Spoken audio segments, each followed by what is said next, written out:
Hi everyone, welcome back to another video on my channel. Today I'm doing an infill on a client. Well, it's not really an infill, it's more of a new set to be honest, because I'm removing pretty much all of the previous products because I'm going in with a new product on this client.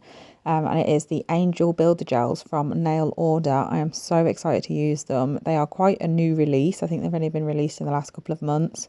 But I've had my eye on them for a while, and then when Black Friday came around and they had 20% off everything, I thought that was the perfect opportunity to give them a go.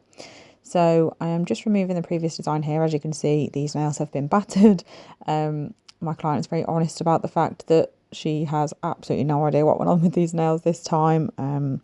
She's got a similar job to me. She's a beauty therapist and a lash tech, and she does all things nails as well. So she does catch them with a file like I do with mine and stuff like that. So, you know, it's just one of those things, but it's all good. We're going to make them pretty again today, ready for Christmas. So I've just used my...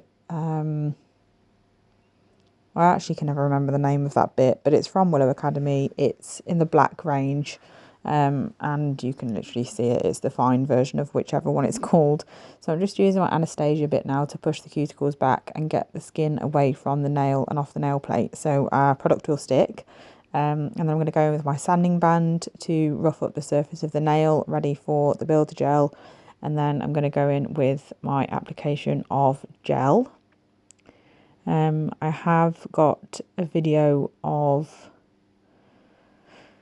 the swatches of all the colours of this builder on my channel already. That video went up before this one a couple of days ago, so definitely check that out. The packaging is absolutely beautiful. I did, as you can see on that ring finger, just catch her ever so slightly with the sanding band. It wasn't like enough for it to like fully bleed, luckily, because for anyone that doesn't know, I have a fear of blood, so I would have passed out if that happened. But luckily it was literally just like surface. It was fine. It's easily done, especially with clients that have a thin cuticle tissue, if that makes any sense. Like some people have got really tough skin around the nails and this client doesn't. It's thin, which is good because it's so much easier to remove, but then it's also so much easier to capture as well.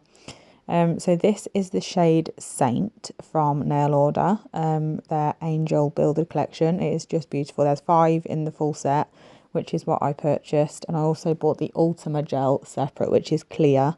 But all 5 of the builder gels are coloured shades. And this one is just beautiful and was perfect for what we were doing with this client's nails today. So I'm just popping a really, really thin layer on. I've just zoomed in for this bit just so you can see a bit better. Really thin, but making sure I get it everywhere that I want it.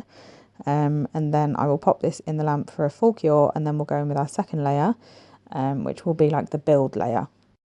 So to start off with, that's cured now, that first coat. So I'm just going in now with the second one. Obviously these nails don't need a really thick amount of gel because they are shorter, so they don't need to be really thick. But yeah, this build is lovely to work with. It is so nice. I did go a bit blurry after this point of this nail, so I did cut out basically all of it and move straight to the middle nail just because it was pointless because you couldn't see what I was doing after this. But yeah, I'm just popping a thin layer down to start with, like a slip layer, adding a bit of a bulk on. I'm sorry if you can hear that noise in the background. The dog sat next to me and she's scratching herself. But yeah, I just put a bigger layer, like a thicker layer on. I do 2 nails at a time, so I did the pinky and the ring finger, popped them in the lamp and fully cured them. Well, no, I didn't fully cure. I did fully cure. Then I did those 2 nails on the opposite hand, and then I came back to these 2. So yeah, that makes more sense. I don't know why I'm finding it so difficult. It's because I've done my nails today with this as well, and that is also coming up as a video, and I'm getting confused about how I did the 2. But yeah, pinky and ring finger, lamp, opposite hand, pinky, ring finger, lamp. That original hand comes out, that first did, obviously, while the second one's in the lamp, and I do the index finger and middle finger, and then the thumb. So as you can see here, we're just mixing this client a personalised glitter. We're using lots of different products. There was so much in this, but you can see on the screen what sort of things I was using. One of them was Diamond Dust, which is a silver holographic fine glitter. The one that I just added here was the silver hollow dust from Tia's Beauty, and then we also had an iridescent mix in there. And I used a purple and also silver gel polish. You'll actually see exactly what I used in this video, in the video of me doing my own nails, because I used the same mix but added a few products to it to do my own nails because I wanted more blue than purple, so I just added a few more things. Turned out beautiful, so definitely look out for that video if it's not up by the time you're already watching this. But I'm just doing a glitter fade on these nails, so I'm popping a quite a thick amount on the free edge, but not too much. Obviously when I fade it back, I don't want it to be too thick still. I just want enough there to be able to fade it, and then it will be thin after I've applied it, so it cures properly. So I'm just popping that on there, and then I'm going to go in with a ombre brush from Erin Searle's collection. I don't actually know if she still sells brushes. I need to have a look. I've not looked for ages because they literally last forever. Like, I bought them I think it's got a couple of years ago now, and they're still perfect. So I don't know if she still sells them because I haven't looked, but if she does, the link to her website is in my description box anyway.